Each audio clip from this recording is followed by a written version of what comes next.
Good morning friends, welcome to the prelims booster session. आज का पहला टॉपिक है India civil nuclear liability law. Topic आपके governance के लिए इंपॉर्टेंट है, इंटरनेशनल रिलेशंस के लिए भी इंपॉर्टेंट है। तो सेंट्रल गवर्नमेंट ने अनाउंस किया है कि वो अपने civil liability for nuclear damages act और एटॉमिक एनर्जी एक्ट को अमेंड करने वाली है। और ये जो है न्यूज़ आ रही है जब पीएम मोदी यूएस और फ्रांस में विजिट कर रहे हैं। तो लॉन्ग स्टैंडिंग जो कंसर्न्स हैं अमेरिकन और फ्रेंच न्यूक्लियर कंपनीज़ के, उनको रिजॉल्व करने के लिए कहा जा रहा है। और एक सिग्निफिकेंट पॉलिसी शिफ्ट है, क्योंकि गवर्नमेंट ने 2015 में कहा था कि कोई ऐसा प्रपोजल नहीं है कि इन एक्ट्स को या रूल्स को अमेंड किया जाए।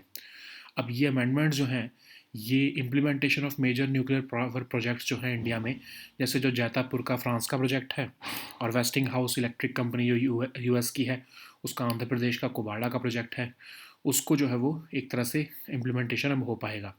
इंडिया जो है वो सबसे इंपॉर्टेंट चीज़ यही है कि इंडिया जो है स्मॉल मॉड्यूलर न्यूक्लियर टेक्नोलॉजी जो वेस्टर्न कंट्रीज़ में आ चुकी है उसको लीवरेज करना चाहता है। तो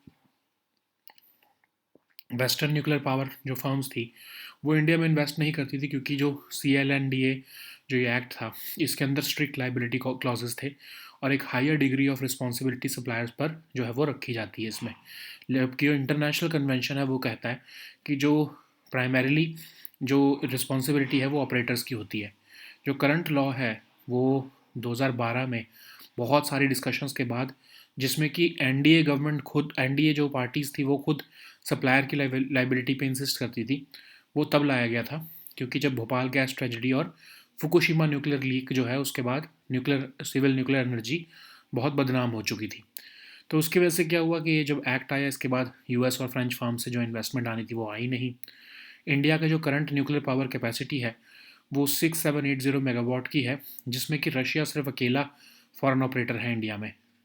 2025 का जो बजट है उसमें 20,000 न्यूक्लियर एलोकेशन की गई है, करोड़ की न्यूक्लियर पावर के लिए एलोकेशन की गई है। और इंडिया जो है वो स्मॉल मॉड्यूलर रिएक्टर्स को ज़्यादा फोकस करना चाहता है, उसको ऑपरेशनलाइज करना चाहता है। US India civil nuclear agreement जो है वो अभी तक उसके अंदर जो भी प्रोमिस हैं वो अभी तक अनफुलफिल ही रहे हैं because of this liability issues. France का जो है प्रोजेक्ट जैतापुर का, वो भी डिले फेस कर रहा है। वो जो अब इंडिया जो है प्राइम मिनिस्टर जब वाशिंगटन और पेरिस विजिट करेंगे तो इंडिया जो है फाइनली डील करना चाहता है और रोड ब्लॉक्स जो हैं न्यूक्लियर इन्वेस्टमेंट के, उनको रिमूव करना चाहता है।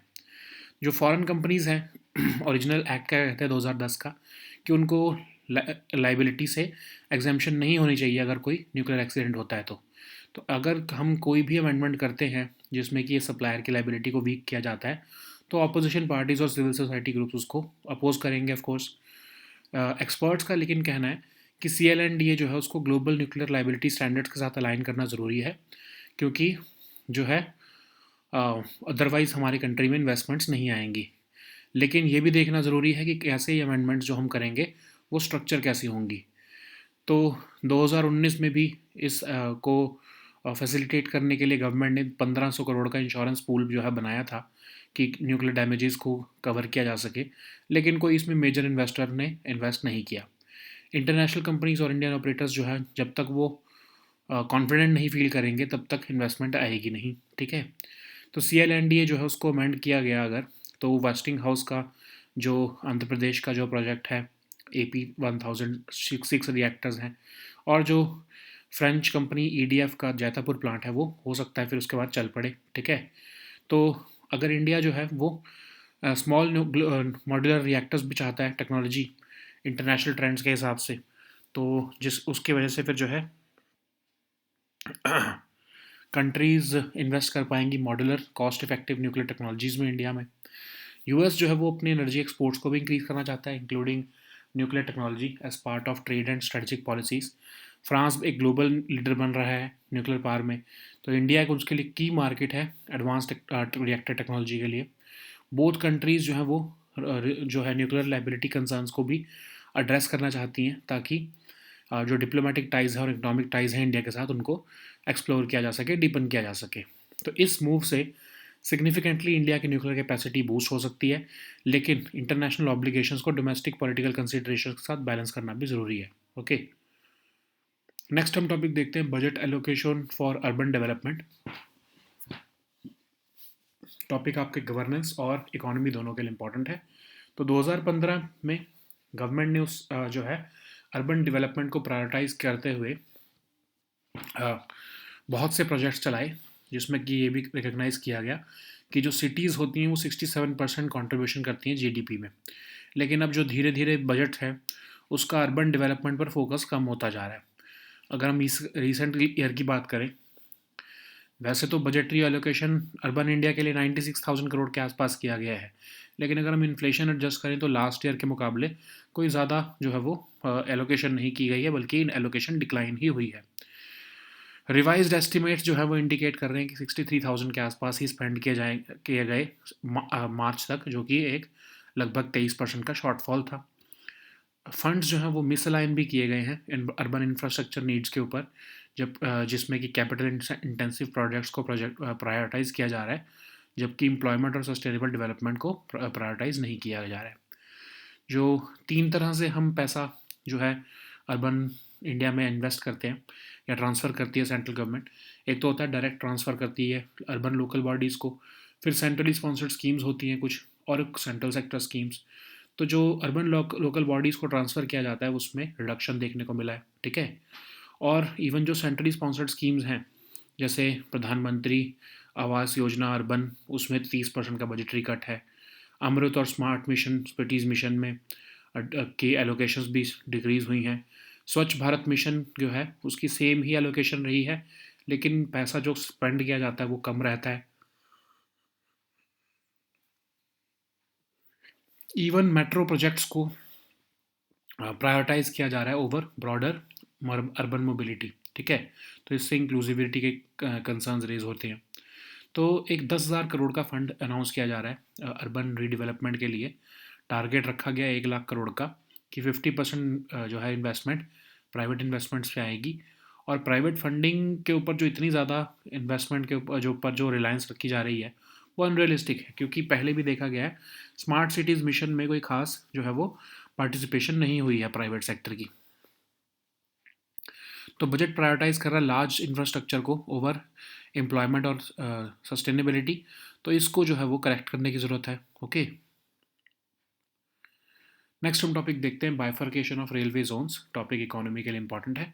तो यूनियन कैबिनेट ने साउथ कोस्ट रेलवे जोन का क्रिएशन के लिए अप्रूवल दे दिया है, जो कि 18th रेलवे जोन होगा इंडिया के अंदर। और ये एक तरह से आंध्र प्रदेश रीऑर्गेनाइजेशन एक्ट 2014 का प्रॉमिस था। तो इवन जो वॉल्टेयर रेलवे डिवीज़न है उसको भी स्प्लिट करके एक पार्ट का नाम विशाखापट्टनम रेलवे डिवीज़न किया जा रहा है, अदर पार्ट का नाम जो है वो रायगढ़ डिवीज़न किया जा रहा है, जो कि उड़ीसा में होगा अंडर ईस्ट कोस्ट रेलवे। तो item 8 of schedule 13 Andhra Pradesh reorganisation act का कह रहा था कि इंडियन रेलवे को एग्जामिन करनी पड़ेगी feasibility of a new railway zone. तो फरवरी 2019 में सेंट्रल गवर्नमेंट ने अनाउंस किया creation of new south coast railway zone. इसलिए किया गया था ताकि ऑपरेशनल एफिशिएंसी एनहेंस हो सके, ठीक है, और पैसेंजर ट्रैफिक फ्रेट डिमांड्स जो है वो उसको कैटर किया जा सके। तो ये जो है सीनियर ऑफिशियल का कहना है कि इस जोन के थ्रू इंडस्ट्रियल और एग्रीकल्चर ग्रोथ प्रायोरिटाइज होगी, लॉजिस्टिक्स इंप्रूव होंगे, टूरिज़्म बढ़ेगा तिरुपति और बाकी के कल्चरल साइट्स में आंध्र प्रदेश में। तो एक लॉन्ग स्टैंडिंग डिमांड भी थी सेपरेट रेलवे जोन की, और इसको तभी फुलफ़िल किया गया जब स्टेट और सेंटर में दोनों में सेम गवर्नमेंट्स आई, एनडीए गवर्नमेंट्स आई मतलब। तो जो साउथ कोस्ट रेलवे जोन है ये प्राइमरीली आंध्र प्रदेश को कवर करेगा, जिसमें कि पार्ट्स ऑफ तेलंगाना और तमिलनाडु भी आएंगे। की रेलवे डिविजन्स इसमें होंगे विजयवाड़ा, गुंटूर, विशाखापट्टनम। फिर जो विशाखापट्टनम डिवीज़न है उसमें लगभग 410 किलोमीटर का एरिया आएगा, ठीक है। अगर हम देखें तो जो वॉल्टेयर डिवीज़न है वो की रेवेन्यू सोर्स है इंडियन रेलवेज़ के लिए, बिकॉज यहाँ से स्ट्रॉन्ग फ्रेट ट्रैफिक देखने को मिलता है। फिर जो ईस्ट कोस्ट रेलवे की अगर हम देखें बात करें तो 250 मिलियन टन्स ऑफ फ्रेट इसने पिछले साल हैंडल किया है। फर्स्ट रेलवे जोन बना है ये। 200 million tons of freight loading जिसने की है पिछले 5 लगातार सालों में, ओके, से ज़्यादा की है एक्चुअली। तो जो उड़ीसा के लोग हैं या लीडर्स हैं वो अपोज कर रहे हैं इस रीऑर्गेनाइजेशन को। उनका कहना है कि उड़ीसा से जो है वो इकोनॉमिक लॉसेस होंगे इसकी वजह से। तो मेजर रेवेन्यू जनरेटिंग पार्ट जो है ईस्ट कोस्ट रेलवे स्टेशन का, रेलवे डिवीज़न का, जो कि हेडक्वार्टर्ड है भुवनेश्वर में, वो ट्रांसफ़र किया जा रहा है साउथ कोस्ट रेलवे में, जो है आंध्र प्रदेश में, जो कि उड़ीसा के लिए एक लॉस है। ओके, नेक्स्ट हम टॉपिक देखते हैं Bombay blood group. Topic social issues के लिए इंपॉर्टेंट है। तो एक रेयर कॉम्प्लेक्स मेडिकल प्रोसीजर करते हुए एक 30 साल की एक वुमेन के, जिसका extremely rare Bombay H blood group है, उसकी सक्सेसफुल किडनी ट्रांसप्लांट की गई है। तो बॉम्बे, या जिसको एच ब्लड ग्रुप भी कहते हैं, एक रेयर ब्लड ग्रुप है जो मुंबई में डिस्कवर हुआ था 1952 में। इसमें ए, बी और एच एंटीजन्स नहीं होते हैं। नॉर्मल इंडिविजुअल्स में एच एंटीजन होते हैं, जो कि बेसिक स्ट्रक्चर होते हैं ए और बी एंटीजन्स बनाने का, लेकिन बॉम्बे ब्लड ग्रुप इंडिविजुअल्स में जो जीन रिस्पॉन्सिबल होता है एच एंटीजन बनाने का, वो एब्सेंट होता है या फिर म्यूटेड होता है, इसलिए ए और बी भी नहीं बन पाते हैं। तो जो बॉम्बे ब्लड ग्रुप है वो इनकम्पैटिबल रहता है बाकी के सभी स्टैंडर्ड ब्लड ग्रुप्स को, जैसे कि इवन ओ नेगेटिव भी इनको डोनेट नहीं कर सकते हैं। तो ये बेसिकली बहुत ही कम, मतलब जो बॉम्बे ब्लड ग्रुप डोनर है सिर्फ उससे ही ब्लड ले पाते हैं। तो मतलब 0.00004% ही ह्यूमन पॉपुलेशन में ये ब्लड ग्रुप अवेलेबल है। मतलब 1 in 1 million people European population में, और 1 in 10,000 पीपल इन मुंबई में ये ब्लड ग्रुप जो है वो अवेलेबल है, जिसकी वजह से डोनर को फाइंड करना ऑलमोस्ट नेक्स्ट टू इम्पॉसिबल होता है। ओके, नेक्स्ट हम टॉपिक देखते हैं कुक आइलैंड्स। ये टॉपिक इंटरनेशनल रिलेशंस के लिए इंपॉर्टेंट है। तो न्यूजीलैंड के फॉरेन मिनिस्टर ने कंसर्न रेज किए हैं क्योंकि एक पैसिफिक पार्टनर जो है न्यूजीलैंड का, कुक आइलैंड्स, वो एक कोऑपरेशन डील साइन करने लगा है चाइना के साथ। तो कुक आइलैंड एक small self governing Pacific nation है, जिसका फ्री एसोसिएशन पैक्ट है न्यूजीलैंड के साथ। लोकेटेड है ये साउथ पैसिफिक ओशन में। 15 आइलैंड्स आते हैं इसमें, नॉर्दर्न ग्रुप ऑफ 6 आइलैंड्स और southern group of 9 islands. Highest point इसका टेमांगा है, और अवारुआ इसकी कैपिटल है। ओके, नेक्स्ट हम टॉपिक देखते हैं न्यूट्रिनोस। टॉपिक आपके साइंस एंड टेक के लिए इंपॉर्टेंट है। तो चाइनीज साइंटिस्ट जो है वो स्पेशल डिटेक्टर्स प्लेस कर रहे हैं साउथ चाइना सी में, और एक ह्यूज अंडर वाटर ऑब्जर्वेटरी बना रहे हैं न्यूट्रिनोस ऑब्जर्व करने के लिए। न्यूट्रिनोस को हम घोस्ट पार्टिकल्स भी कहते हैं, क्योंकि ये नियरली मासलेस होते हैं, इलेक्ट्रिकली न्यूट्रल होते हैं, और ये बहुत ही वीकली इंटरेक्ट करते हैं मैटर के साथ। ये बेसिकली क्योंकि बहुत ही कम इंटरेक्शन करते हैं बाकी के पार्टिकल्स के साथ, इसलिए इनको डिटेक्ट करना बहुत डिफिकल्ट हो जाता है। तो ये फैमिली ऑफ पार्टिकल्स जिनको हम लेप्टॉन्स कहते हैं उनको बिलोंग करते हैं। तो ये लगभग सभी काइंड ऑफ सोर्सेज से आते हैं, और ये लगभग हैवी पार्टिकल्स का जो है ये प्रोडक्ट होते हैं, जो कि लाइटर वंस में कन्वर्ट हो जाते हैं, जिसको हम कहते हैं डीके। मोस्ट कॉमन पार्टिकल है यूनिवर्स में। इवन हर सेकेंड ये आपकी बॉडी से 100 ट्रिलियन न्यूट्रिनोस पास होते हैं हार्मलेसली, आपकी बॉडी को कोई नुकसान नहीं पहुंचाते हैं। न्यूट्रिनोस जो हैं वो क्रूशियल रोल प्ले करते हैं standard of particle in the standard model of particle physics also. Okay, next हम टॉपिक देखते हैं ग्राफीन। ये टॉपिक भी साइंस एंड टेक के लिए इंपॉर्टेंट है। तो रिसर्चर्स ने रिसेंटली डिस्कवर किया है एक new strange state of matter, जिसमें कि डायनामिक्स जो हैं, करंट की जो फ्लो हो रहा है ग्राफीन के लेयर्स का, उसको ऑब्जर्व किया गया है। तो ग्राफीन क्या है? एक allotrope of carbon, 2 dimensional material होता है जिसमें single layer of carbon atoms arrange होते हैं हनी कॉम स्ट्रक्चर में। और ये जो स्टैक फॉर्म ऑफ ग्राफीन होता है उसको हम ग्रेफाइट कहते हैं। सेंसर्स में, इलेक्ट्रॉनिक्स में, एनर्जी स्टोरेज में, हेल्थ केयर में कई जगह यूज़ होता है ये। ग्राफीन वर्ल्ड का थिनेस्ट मटेरियल है, लगभग 200 गुना स्ट्रॉन्गर है स्टील से, और 6 टाइम्स लाइटर है। एक्सट्रीमली फ्लेक्सिबल है, स्ट्रेचेबल है, एक्सीलेंट इलेक्ट्रिकल और थर्मल कंडक्टर है ये। ऑलमोस्ट परफेक्टली ट्रांसपेरेंट होता है, सिर्फ 2% लाइट ऑब्जॉर्व करता है ये। और इम्परमीबल है गैसेस को भी, जैसे कि हाइड्रोजन और हीलियम जैसी गैसेस को भी इम्परमीबल है। ओके, नेक्स्ट हम टॉपिक देखते हैं जगन्नाथ टेम्पल। ये टॉपिक आर्ट एंड कल्चर के लिए इंपॉर्टेंट है। तो रिसेंटली कुछ क्रिकेट प्लेयर्स जो हैं इंडिया के, वो श्री जगन्नाथ टेम्पल उड़ीसा में उन्होंने विजिट किया। तो ये टेम्पल एक हिंदू टेम्पल है, लोकेटेड है पुरी उड़ीसा में, और ये लॉर्ड जगन्नाथ को डेडिकेटेड है, जो कि एक form of Hindu deity Vishnu है। और इसको किंग अनंत वर्मन छोड़गंगा देवा ने बनाया था ईस्टर्न गंगा डायनेस्टी के 12th सेंचुरी में। लेकिन इसकी कंप्लीशन जो है वो अनंग भीम देव 3 के टाइम पर कंप्लीट हुई, जिसने कि डीटीज़ को इंस्टॉल किया इस श्राइन में। तो एक स्ट्राइकिंग एग्जाम्पल है ये कलिंग आर्किटेक्चर का, जो कि एक नगर स्टाइल आर्किटेक्चर है जो कि उड़ीसा में प्रेवलेंट है। यहाँ पर idols of Lord Jagannath, Balabhadra और सुभद्रा लोकेटेड है। 20 फुट हाई चक्र व्हील पोजीशंड है, जो कि किसी भी पार्ट ऑफ द सिटी से ये जो विजिबल होता है, ठीक है, at the pinnacle of temple. रथ यात्रा एक हिंदू फेस्टिवल है जो कि एसोसिएटेड है जगन्नाथ टेम्पल से।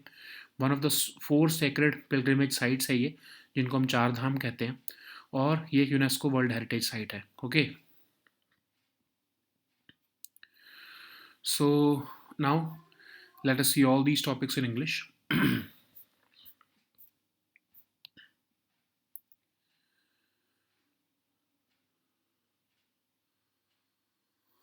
So the first topic is India's civil nuclear liability law. This topic is important for your uh, economy and your governance section. So central government has announced that it would be amending its civil liability for nuclear damages act and the atomic energy act ahead of Prime Minister Modi's visit to US and France.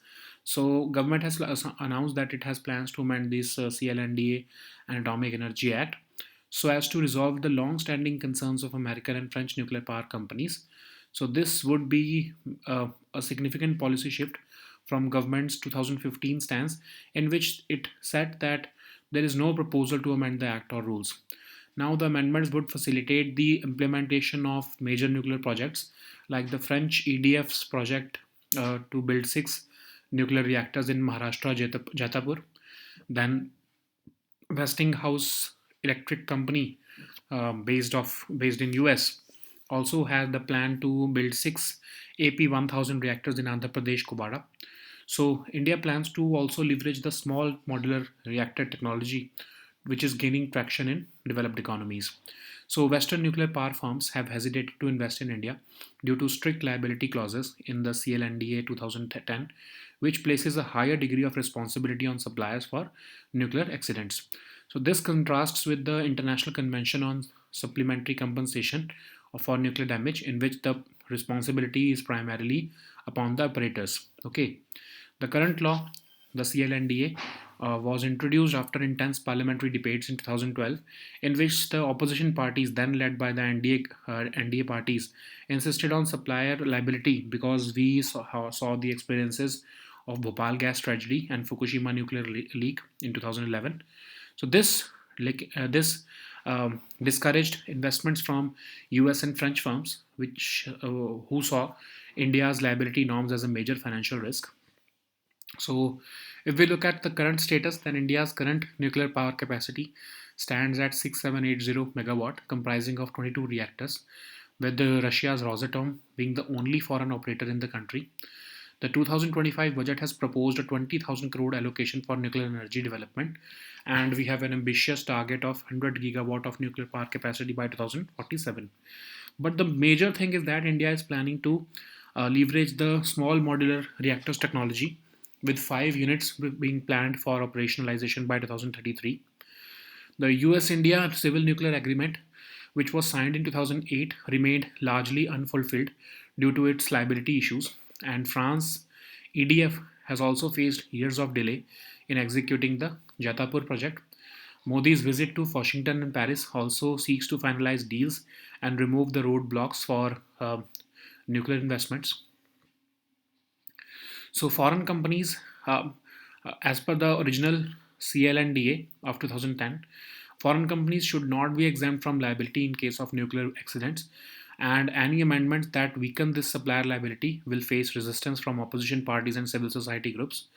But experts are supporting the that CLNDA aligning with global nuclear liability standards um, uh, will be uh, will be good, but it will have to be seen how the amendments will be structured. So India had created a 1500 crore insurance pool in 2019 to help cover nuclear damages, but this failed to attract major investors. So the amendments must ensure that both international companies and Indian operators feel confident in legal protections and compensation frameworks. So if CLNDA is amended, projects like Westinghouse AP-1000 reactors in Andhra Pradesh and the Jatapur plant of French EDF could finally proceed. Countries are also investing in modular, cost effective nuclear technologies like the small modular reactors, and partnering with US and France on the nuclear energy will enhance India's technological expertise, diversify its energy mix, and reduce its dependency on fossil fuels. Okay, so US wants to increase its energy exports, particularly the nuclear technology, as part of trade and strategic policies. France is also a global leader in nuclear power, and it sees India as a key market for its advanced nuclear technology. So, as a result, both countries are keen on resolving the nuclear liability concerns to deepen economic and diplomatic ties with India. This move could significantly expand India's nuclear capacity, but it must be balanced with international obligations and domestic political considerations. So the next topic is budget allocation for urban development. This topic is important for your economy section and governance also. So in 2015, the government had prioritized urban development, recognizing that cities contribute about 67% to the GDP. But in the Viksit Bharat vision, urban development has been overlooked. So if we look at this year's budget, the real allocation has almost declined as compared to the last year. The funds are being underutilized. Revised estimates indicate that about 63,000 crores will be spent by March, which is about 22.9% shortfall.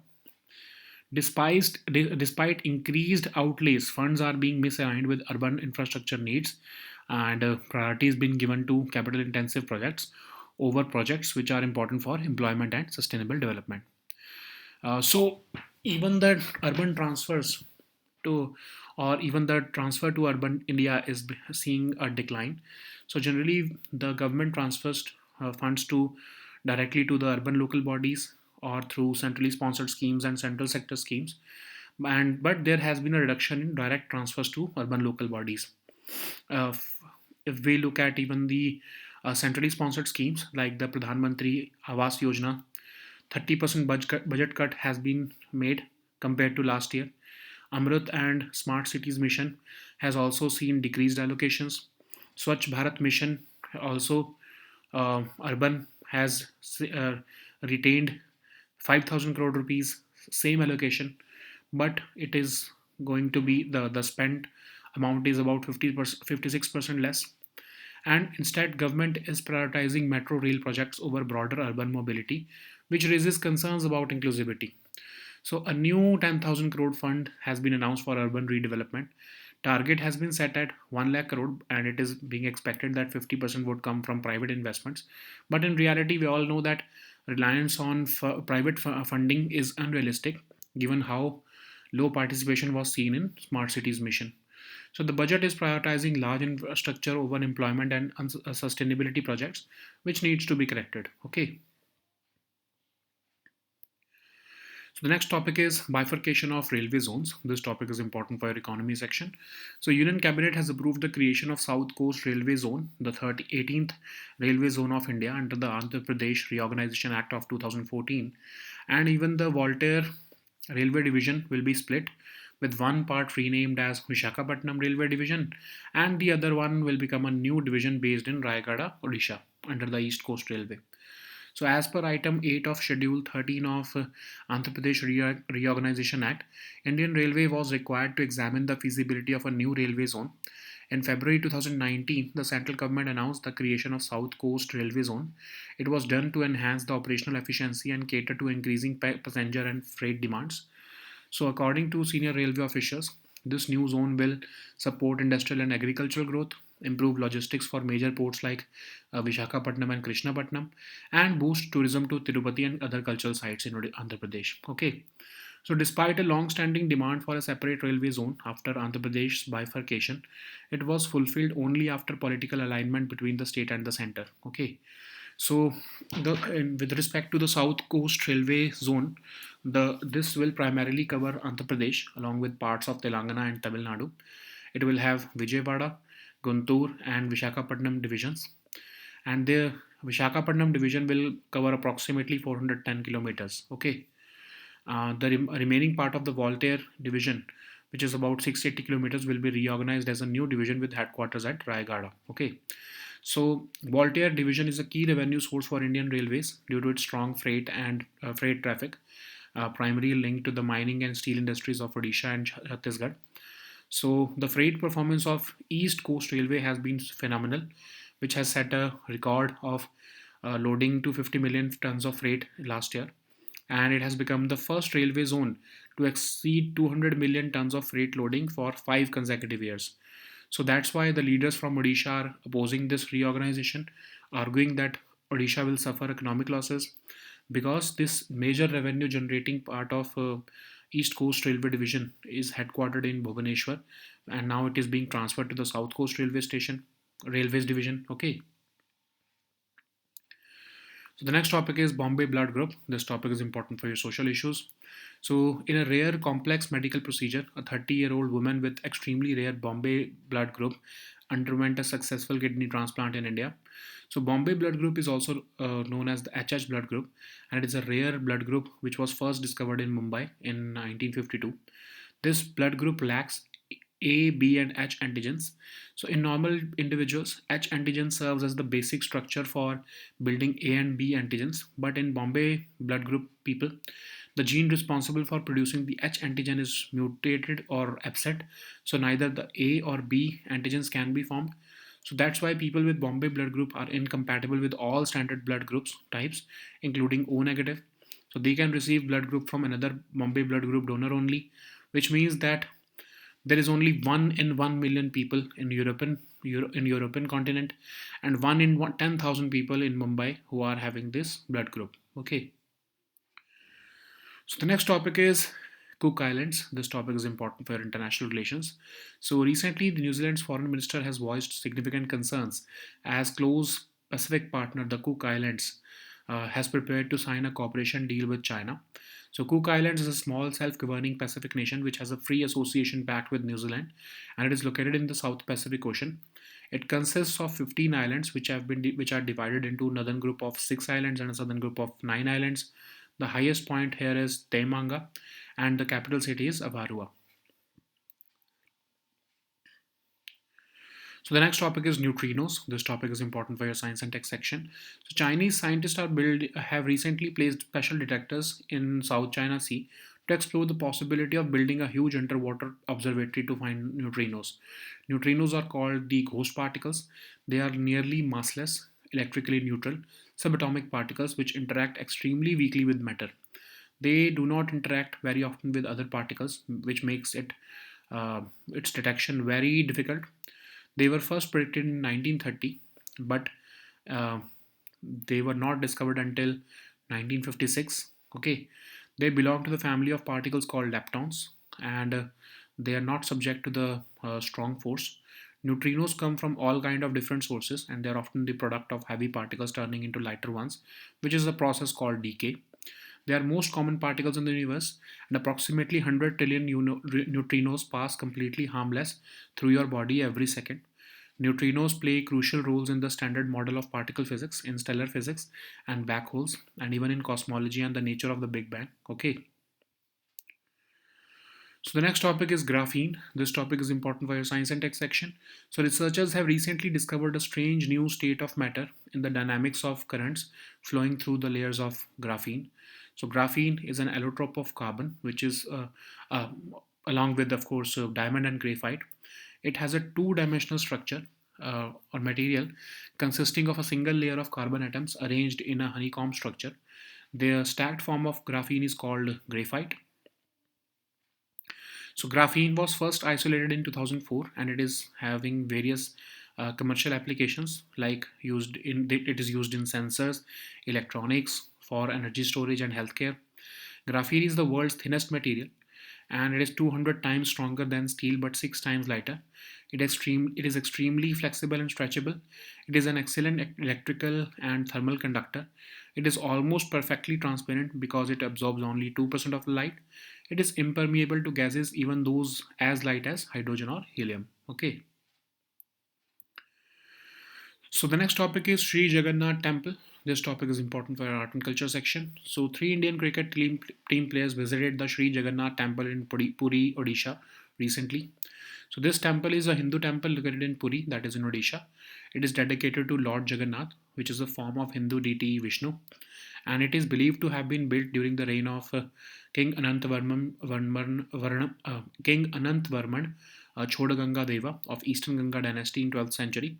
But the completion of this temple happened in 1230 AD under Anang Bhima Deva III, who also installed the deities in the shrine. So it is a striking example of Kalinga architecture, which is a distinct Nagar style which is prevalent in Odisha. The temple's main structure, that is the Sanctum Sanctorum or the Garbhagriha, houses the idols of Lord Jagannath, Balbhadra, and Subhadra. At the pinnacle of a temple of this temple, there is a 20-foot high chakra or wheel, which is positioned in a way which is visible from any part of the city at any point of time. Rath Yatra is a Hindu festival associated with this temple, and it is one of the four sacred pilgrimage sites, which is also known as the Char Dhams, which hold great significance for Hindus. It is also a UNESCO World Heritage Site. Okay, so these were our topics for today. We'll meet next time with new topics. Until then, goodbye and take care.